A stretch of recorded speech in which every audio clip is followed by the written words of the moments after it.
Hello and welcome to the Chats with Cam podcast. We are back with another episode, and today I got some special guests in the building, so I'd like to introduce them to you.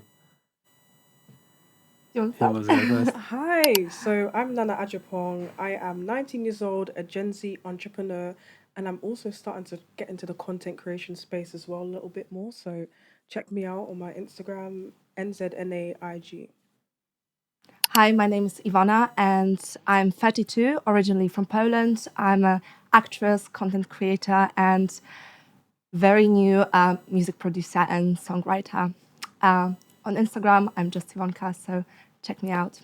We like to hear it. So yeah, as usual, make sure you like, comment, and subscribe. Really hit that subscribe button because we got a lot of content coming soon. So yeah, make sure you stay tuned. But we're going to kick the show off with a few icebreaker questions. So let's get into it. How many sides does a circle have? One. Science and maths. Sides. Just one, right? Side. Hold on. How many sides does circle have? 2D circle, right? Yeah, Two. One. two.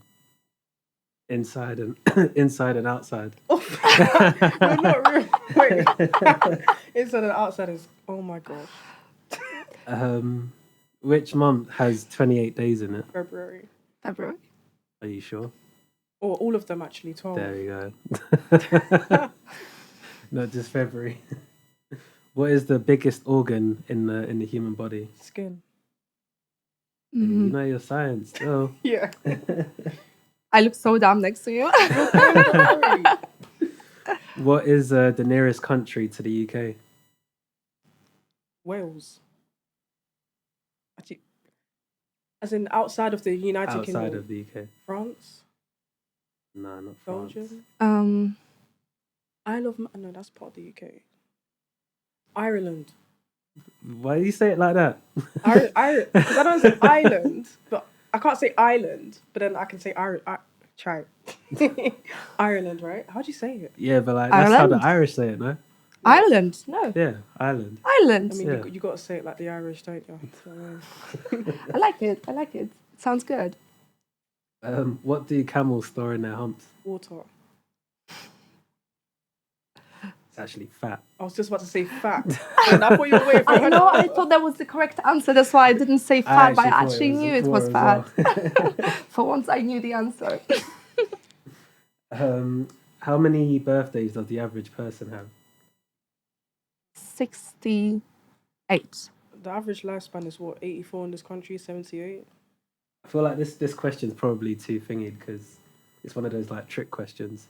One birthday a year. Yeah. I was going to say that at first, but I wanted to drag it out by trying to be extra. That's a good say. Unless you're the queen, though, she has two.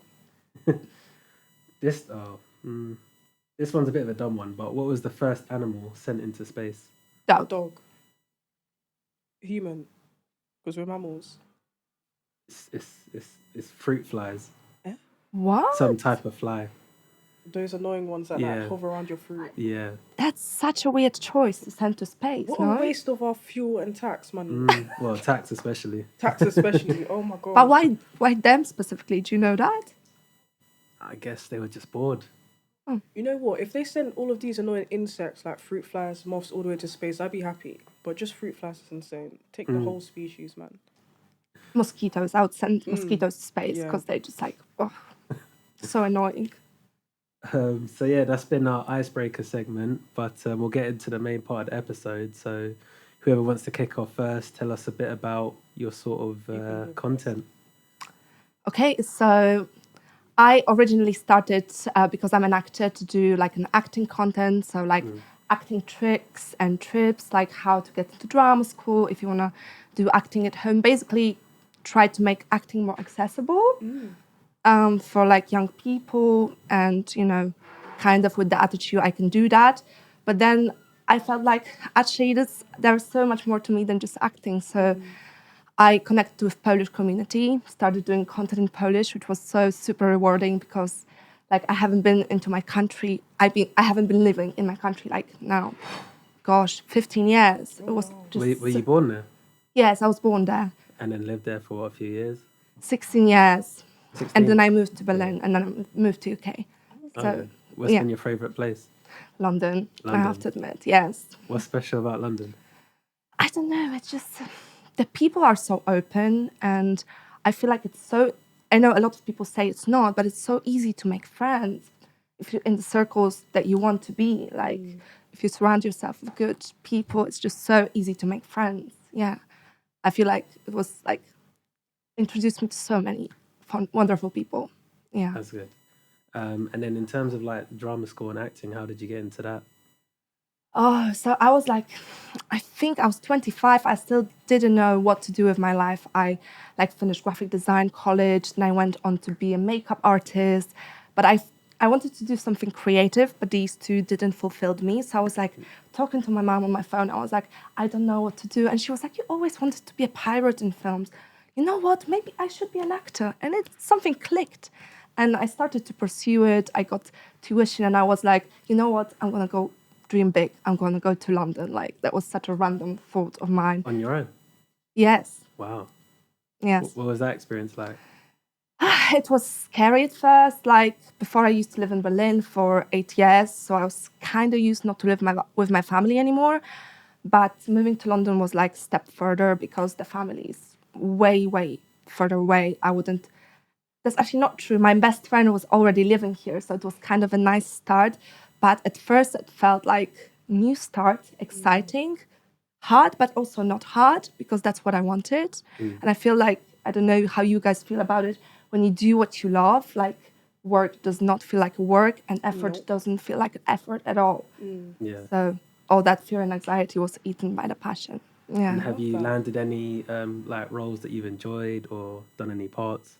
Oh, yes. Well, actually, that's interesting. One of my favorite roles ever was recently in a Scratch Night. So, Scratch Night is, for those who don't know, a night where you perform a piece of writing as rehearsed reading. So, you have a script in your hand, and you have like 1 or 2 rehearsals beforehand, and then you perform it in like very raw, kind of spontaneous way.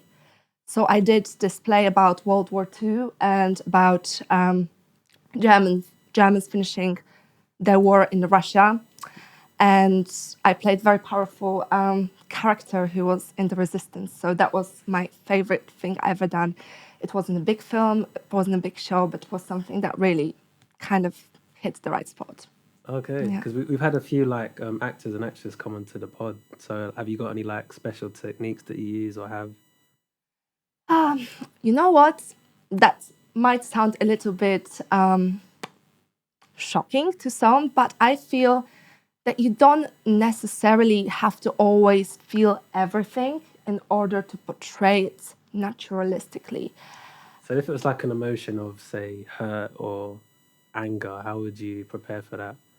I would use my breath, I would use my physicality, I would get into the not necessarily mindset, I would bring myself physically through breath and body work to get into that state. But it would be like more artificial because I wouldn't get it from my head, from my, I don't know, experience from like my hamster died 10 years ago. I need to cry now for the scene. No, I would get there from outside in, if that makes sense. Yeah. Did you ever draw on like past experiences or emotions or not really? Yes, I did try it. I worked that way before, and you know, it's very vulnerable kind of work. And I would say if there's a specific project that requires this sort of, you know, raw and natural emotion, I would definitely go there. But I'm saying if the story doesn't necessarily require it, or if it's a big stage show, you don't necessarily have to go into those vulnerable places every time. You can, you know, it's called acting at the end of the day, you know. But might be a bit, you know, a lot of people might not agree with it, but as a professional, I think, yeah, that's kind of healthy approach. Would you ever want to do like a big film, like a feature film or something like that? Oh, yes, of course, that would be an absolute dream. Yeah. Have you sort of like networked or collabed with those people to get into those types of roles? You know, I feel like I have a take on networking. I used to go like to a lot of networking events to meet people, to meet creatives, possibly get opportunities. But I feel the best networking ever happened to me actually meeting people organically in rooms where I belonged and where I earned to be, and when I had something to say about myself, what I'm bringing to the table, and that most of the time was the best collabs I've ever had. So I wouldn't necessarily go to a networking event for filmmakers and force myself onto, let's be friends because I want your job. I don't know. It's not my kind of approach. I feel that would happen organically if I work hard to be in those rooms and bring the best self of the best version of myself, Yeah. and just have genuine connections with people. Obviously, business is business still, but I would rather that happened organically and deserved. Has there ever been any drama within drama? Yes, loads. Well, starting alone in drama school. Drama school is such a competitive place full of egos, big dreams, and a lot of that is, this side is also boosted by the teachers, more or less. A lot of people don't talk about it openly because you don't want to bad mouth your training. You have to respect this. But I will be honest, like if you have a big group of people in a institution that thrives on competitive industry, on the kind of way of thinking, you have to be tough, we need to toughen you up. A lot of toxic stuff happens that doesn't necessarily lead to healthy situations and healthy work environment. So that was the dramatic side of starting in the training. But also sometimes on the jobs, you will work with people with big egos and people who might be insecure about themselves in a ways that, they projected on others, those insecurities. So in those moments, you just have to stay professional and know who you are and just don't get, drawn into the drama because it's just counterproductive and not professional. Of course. I mean, do you feel like you always show or display professionalism in those settings, or? I try my hardest. I'm not perfect. I also have my moments when I might not be in a good mood or stuff like that. I'm not saying I'm perfect, but every time I go to a job, for me, job is a job, no matter where you are. You have to be nice, respectful, prepared, and these are for me things that are basics. I don't have to think about them too much. I naturally do it because I think this is the standard that should be in any work environment, creative, anywhere really. Have you ever worked any jobs like retail or in a shop or anything like that?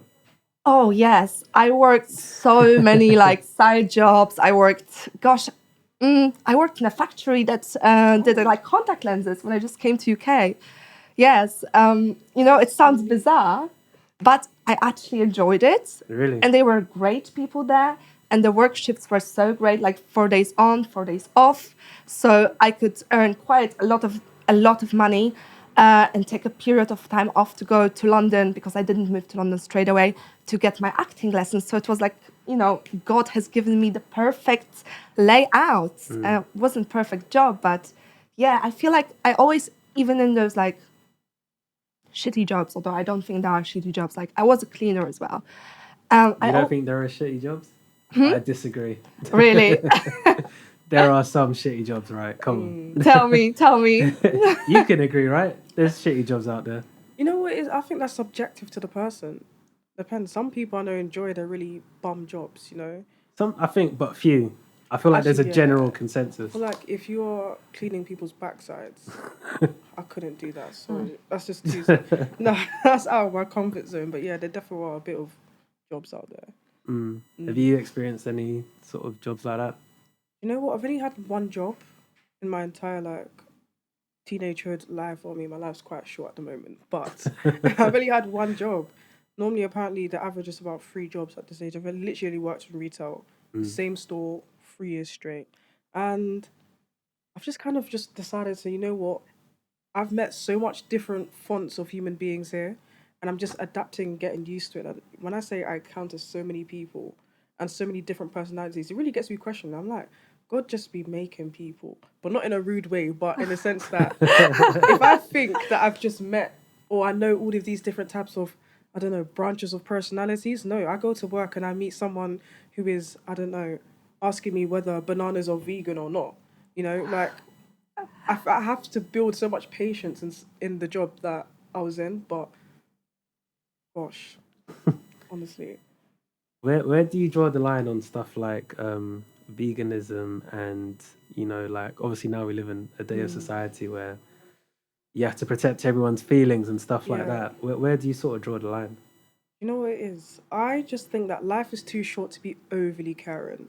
At the end of the day, there's apparently 8 billion people in this world. Not everybody's going to be content with what you do, what you want to do with your life, what is going on, especially with politics and all these things. So at the end of the day, if that's what you want to do, go for it. Just don't disturb me with your business, you know? Mm, I don't mind going out to eat with a vegan friend or going out with someone who only strictly follows this diet or this religion, because at the end of the day, life is too short to actually be caring that hard. We're all gonna die eventually. So, I'd rather die happy than stressing out about trying to comfort someone's feelings that I have no relationship towards, you mm. know?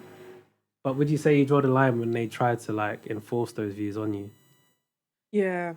Especially, the stop oil people. Mm.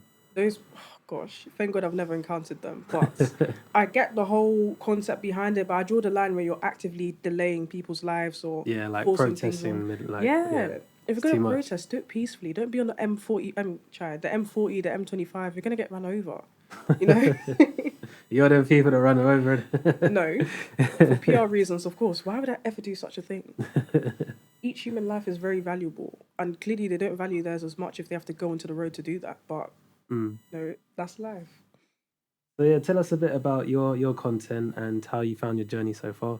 So I founded a company when I was 17 years old, and that company is called Investate, and that's where we help young people get into multiple career fields. So apprenticeships, university, and recently introduced entrepreneurship. And the reason why my co-founder and I did this is more for the fact that we noticed there's a massive gap in the kind of understanding and knowledge of how to progress after sixth form. After you get to sixth form or college, they're just like, you know what, do your own thing. People don't actually know, okay, how can I actually excel as a person post sixth form? And so we're like, you know what, let's actually put our brains together, collate some, materials, resources, events, and actually create rooms for young people to actually feel comfortable in their post 18 career paths, whether that be, going corporate, starting your own businesses. We all cater to that. And so we'll have events where we invite some experts, we call them experts, so just people that are very known in their field.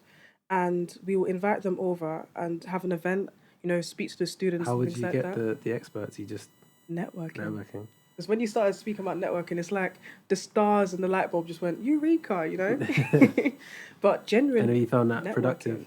networking, 100%. But another aspect I think of how I actually managed to, or we managed to get these people is because of my personal brand. Because on LinkedIn, I was a LinkedIn warrior. I had about almost 10K followers. I'm on 9K right now. And I was consistently posting every day, just saying, youth this, law that, because I was very much a law advocate as well. And people just DM me, be like, I love what you're doing for young people. I want to support. Or sometimes I'll just wing it and be like, you know what, today I'm going to message this person. If they don't reply, I'll firm it on to the next. There's 8 billion people on this earth. Someone is due to respond. Sometimes you just have to take that leap of faith and try it. Is LinkedIn an important tool? Would you say?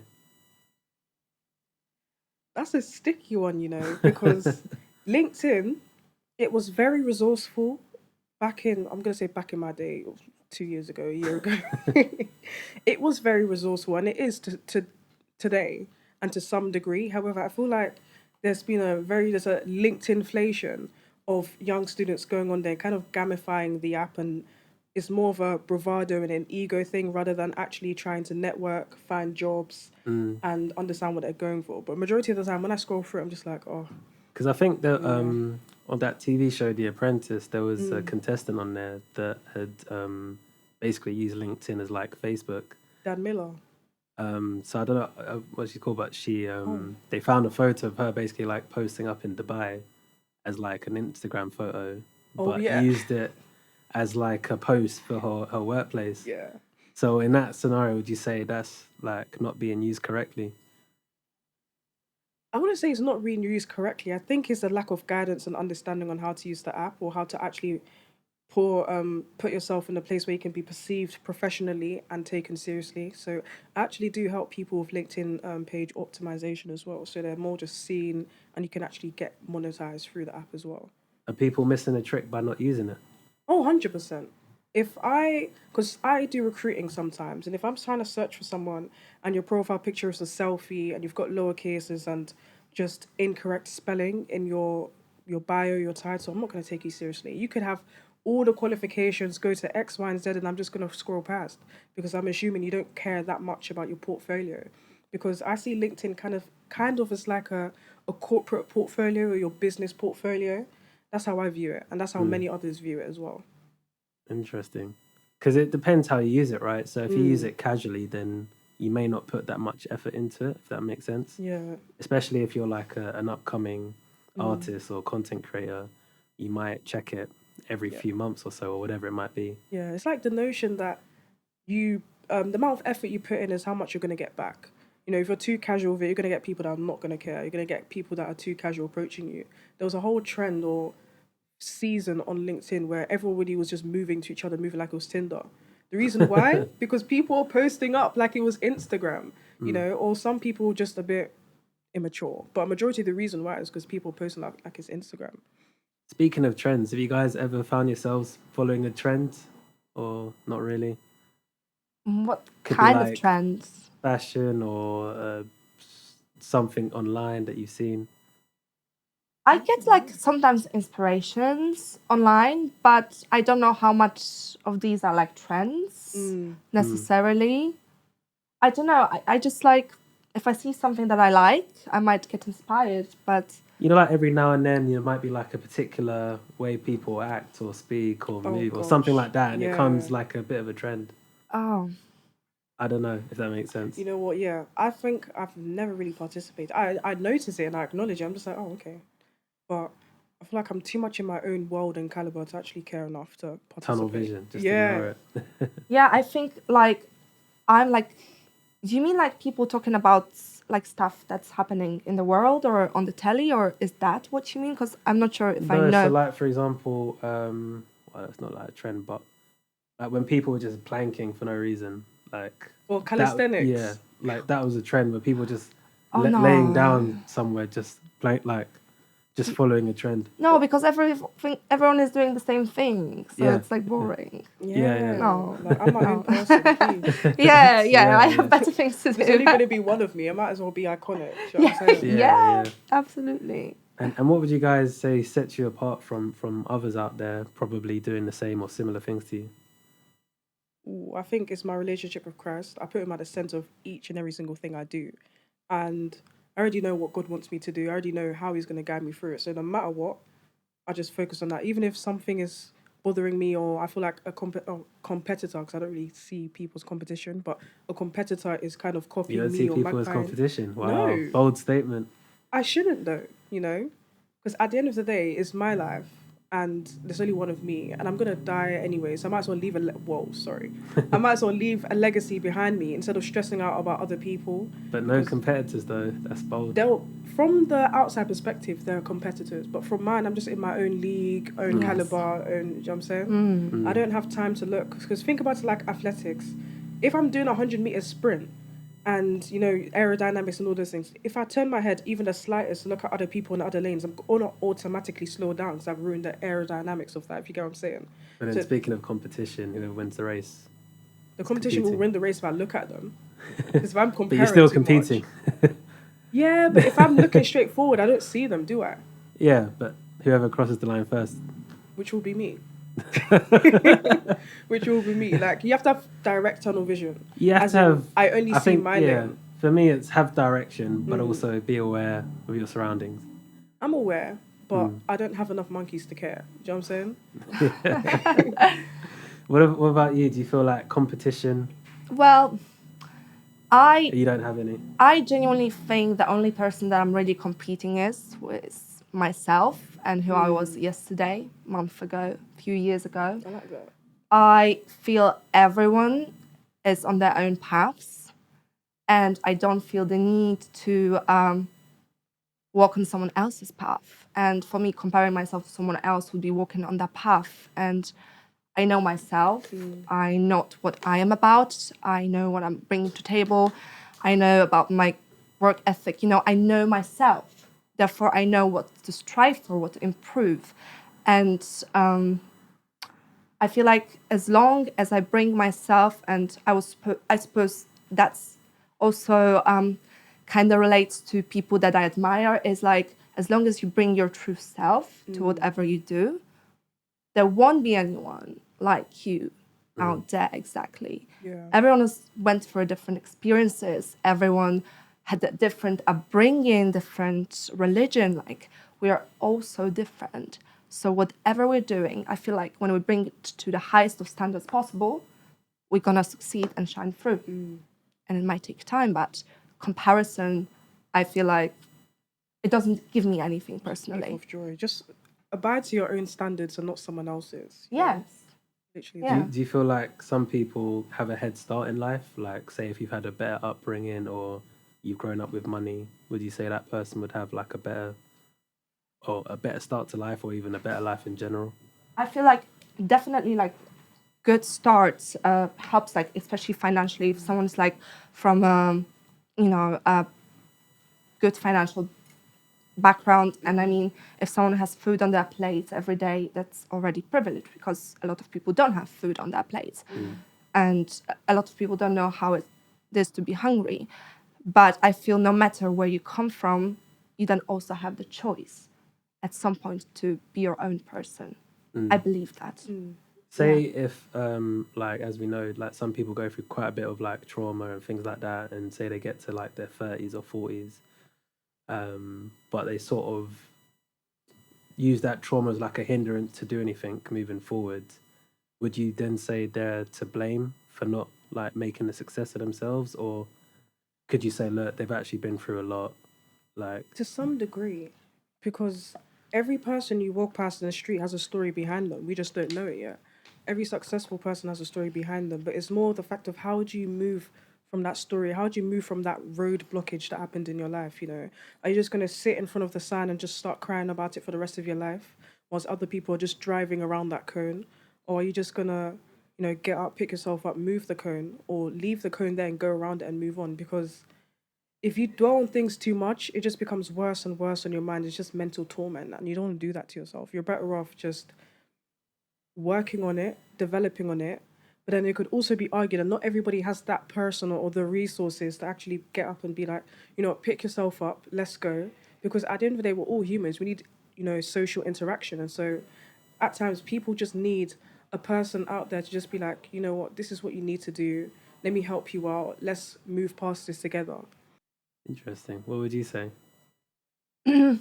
Well, it is very hard for me to say because I haven't, nothing in my life was so majorly traumatic that I can speak from a perspective from someone who might have horrible experiences in life, been through some, serious stuff. Not saying that any trauma is not serious. I'm not saying that, by the way. I think to an extent, you can allow yourself to choose to stay within this dark period and drag it with you for the rest of your life, or you can put the best efforts into maybe change a little bit your perspective of life, or maybe seek a help, professional help, or find a solution that helps you, but being aware of the problem and seeking. And I feel like you have to have the willingness in you to get better.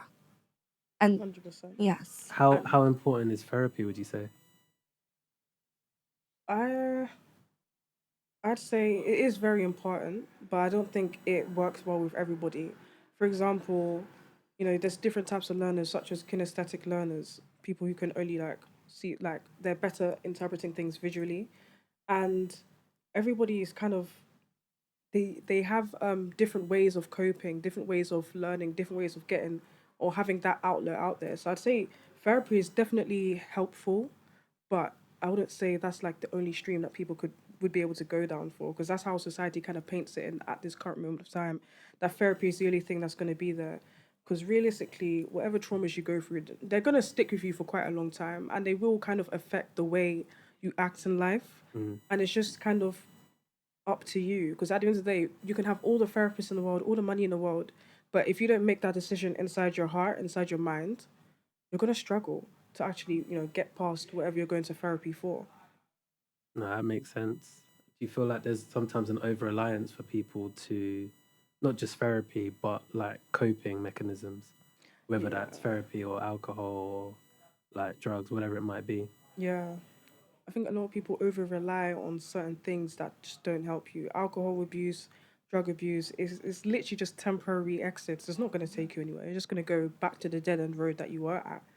Um, and honestly, it's quite sad. One thing that really helped me get out of a dark hole was meditation. I used to meditate a lot, pray a lot, read the Bible a lot because I realized I found comfort in the sadness that I was in, and that's what a lot of people are doing, and that's how addiction starts. You find comfort in what you're sad in, and so you keep drinking to try and eradicate that sadness, but you're also comfortable in it and comfortable enough to keep abusing those or over relying on certain sources as well. And honestly, I think that people just need to, well, it's hard to say it just like that. It takes a while to actually, go through a healing process, but there is a heavy over reliance on substances. I feel like therapists aren't used enough or as much as they should. And people shouldn't be paying extortionate prices for that, especially in the cost of living crisis that we're in now. Mm. Speaking of cost of living, man, stuff is going up. I'm seeing food Cheeky. prices crazy. It's so cheeky. Even a cheeky Nando's is crazy. Honestly. And you know what's crazy? Tesco is a recession indicator and they actually contributed to, Really? yeah. What do you mean by that? You see how we've got club card prices, right? Yeah. And we have and they're like the discounted prices. They're not the discounted prices because they're still making profit off it. Yeah, yeah. They're actually just the prices that they should be regularly selling them for. But because Tesco, massive corporation, loves to steal money out of our pockets, they bump the prices up drastically. Yeah. And then every time there's an inflation, they're like, oh, cost of living, let's also bump it up as if they didn't contribute to it as well. I knew it was rough when the meal deal prices went up. Ooh, Yeah. yeah. But yeah. What is it, like £4 now? Yeah. I paid £6 today for a meal deal in a £6 co-op. in Yes, co-op. in a co-op. That doesn't sound right. £6. Yeah, £6. Co-op should just stick to their schools and forget the corner shops because £6 is insane. See, Yeah. if lunch is more than a fiver, you know it's serious. Yes. Unless you're working in corporate, it's like £10 yeah. minimum. Yeah. Unless yeah. you're eating something really nice, but not, for like a hyper processed like sandwiches or, like something not really that nice.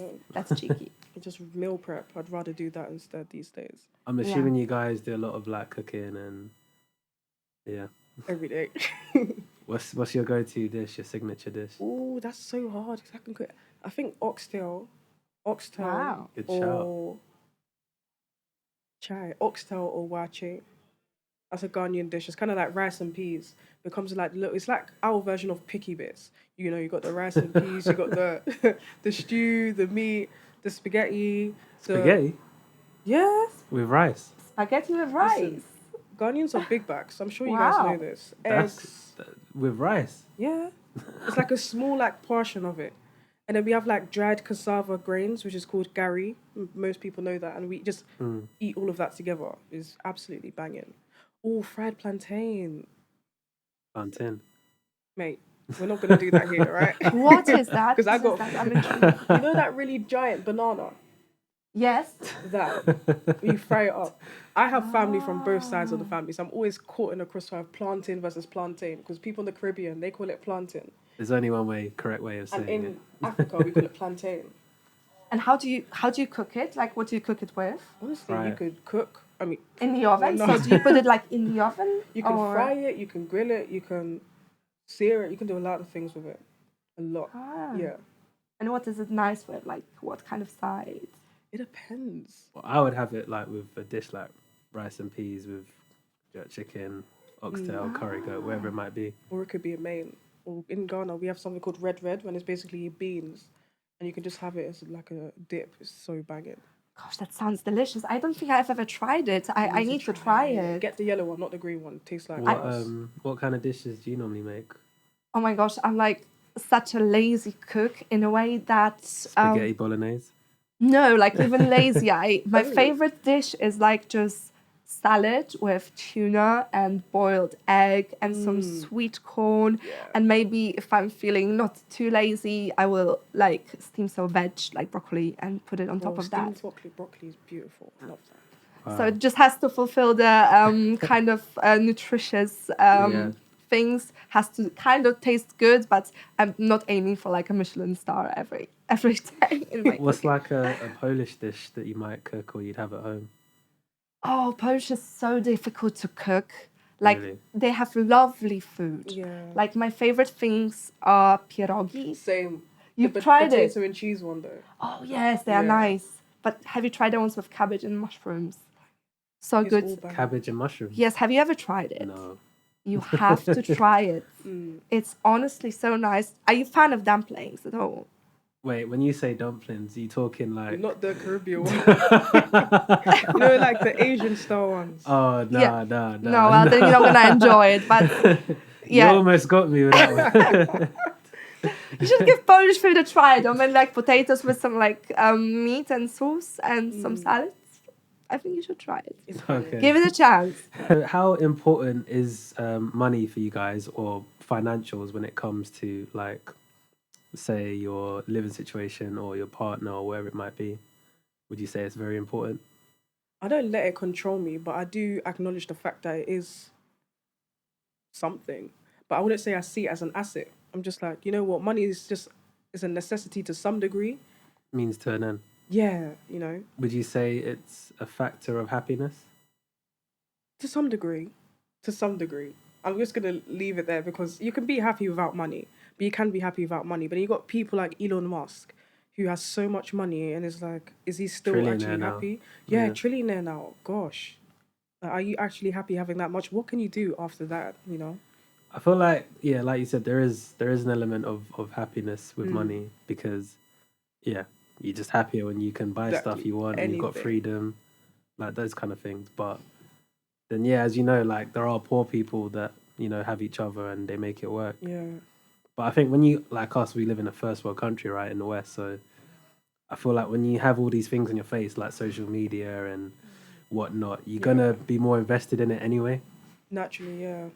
But I see it as like, yeah, like financial freedom, like a way to do things 100%. I want and I like. So yeah, I'd say it's important. I like the pursuit of money, but I want to be rich, but not rich enough that I can buy anything without having to work for it at least. So, couple millions to my name. However, I don't Couple want it to be. M's, okay. Yeah, maybe even billions, but I don't want it to be to Billions. an extent where it's like I want to buy, let's say something, but I don't have to do like any financial plans towards that or finance. Well, I will never finance anything in my life, but you get the gist, right? I actually want to feel, working towards something I really want to get. Yeah. Would you say if you're, how do I phrase this? But like, say you're poor in this day and age, God forbid. is that your own fault? Is that your own doing? Because as we know, there's ways and means of making money. To some degree, the Bible says, "Lack of knowledge, my people perish." Some people just don't know, or just But not don't- wanting to know. They're not wanting to know, yeah, or they just aren't on. They just don't have the motivation either. It's like, woe is me. This is all I've got right now. Let me just stay there. No, you're only staying there because you're stagnant. You can move yourself out of that stagnancy. If you're really that desperate, you'll find a way. Whether you've got people in the trains that beg every day, they still get the hostel that they're looking for every night. They still get the food, God willing. And social media, especially as young people, I feel like young people can't sit there and be like, I'm broke, I'm this. If you really wanted to, being an influencer gets you money. I know someone. But does it though? Well, now anyway, because To some I think there's degree. a lot more now than there was, say, 5-6 years ago. So Yeah, that's for sure. it's harder to get that same Yeah. money. The ones that at the top are getting anyway. My friend's a social media manager for people, and she managed to get one of her clients, her influencers, a 2.5K deal, and she only had about 20K followers. And Okay. that's Wow. literally, and bear in mind, on TikTok, it's quite easy to build up followers as well. Like, if you're really actually locked in, there's so many ways to monetize yourself. One thing I say is monetize your voice. Talk to the camera, speak to the camera, do whatever you feel like doing. Someone's going to like it and someone's going to hear you. But then I think not everyone's up for that though. And they're not hungry enough. You're too broke to Yeah. not be seen. That's what Haley Yeah. Melendez says. If you are saying, but I don't want to be on camera, then that's your own. You don't have to directly go into camera. There's faceless accounts. I don't really condone abusing of AI, but you got AI faceless accounts. They make about 10K a month. What's wrong with AI? I think it's just environmentally, it's not as sustainable or friendly as people would like it to be. Like, I think AI is good, but people also over reliant on it. I think we should just use it as a tool, and rather than something that's like another god, you know? Yeah, like for example, in my work, like nowadays, we'll rather than say writing an email and then using it to like check it, we'll just go straight to it to write the whole email. So you're not Yeah, actually really putting that much effort. that's too lazy, man. Yeah. But one thing I would say about AI is that when you overuse AI, you actually lose so much brain cells and you lose your actual critical thinking skills. I think I'd only use it when I'm really tired and I just can't actually think of anything because AI actually, believe it or not, it overworks us. Well, that's what I believe. It does overwork us. It makes us burn out because tasks that used to take what 9 hours to do, AI can do it in 30 minutes, and that would be someone's whole shift, right? But now you're on shift, your manager's giving you a task that AI can do in 30 minutes, whereas it could have been a 9 hour shift, and now you're given about 10 of those tasks in a day Yeah. to execute essentially, and your brain's going to be that's so much information coming in, going out, and you're going to feel burnt out, but you won't realize why because you're like, oh, AI's done that for me. Why do I feel this type of way? What would you say? Did you say AI is important, over relying? Have you used No, ChatGPT? yes, I use ChatGPT, but again, I feel like if you use it as a tool to like organize, sometimes, for instance, for example, I write a script for one of my episodes. Like I do content where I go to different places and then describe the place afterwards to audience in Polish. Mm, like Wait, speaking of interesting. which, what phrases can you say? Well, you can speak Polish, right? Yes, What's an interesting phrase you can say? kocham cię. Han, I love you. You're Yes. so cute. How do you know so much? My best friend's Polish. Okay, Ty so you learned a śmierdzisz lot jak from her. kupa. Oh, Ty śmierdzisz jak kupa. wow, that's not really Are nice. you flirting with each other? No, we're not. We're not. The Polish audience can figure that one out, innit? Yes, Okay. they definitely Subtitles will. on the screen. You say you're a funny person. I don't necessarily think I'm a funny person, no. But then again, some people find me funny, so I don't think so, but people find me funny. What were you like growing up? Were you like a bit of a troublemaker or? Oh gosh, that's depend on the stage of growing up. So when I was a teenager, I was definitely a troublemaker. Damn. All I wanted to was smoke cigarettes and party with my friends. When I entered my 20s, I suppose, I gathered myself together a little bit and became less rebellious. But at least I had like all my crazy years were like passed very, very quickly. Like I don't feel the need in me to be partying anymore like hard or anything like that because I was such a rebel in my teenage days. Yes. Okay.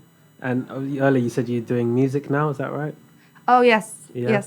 So I'm releasing my music and 3-4 weeks time as my different project, completely apart from my like influencer content creator personality.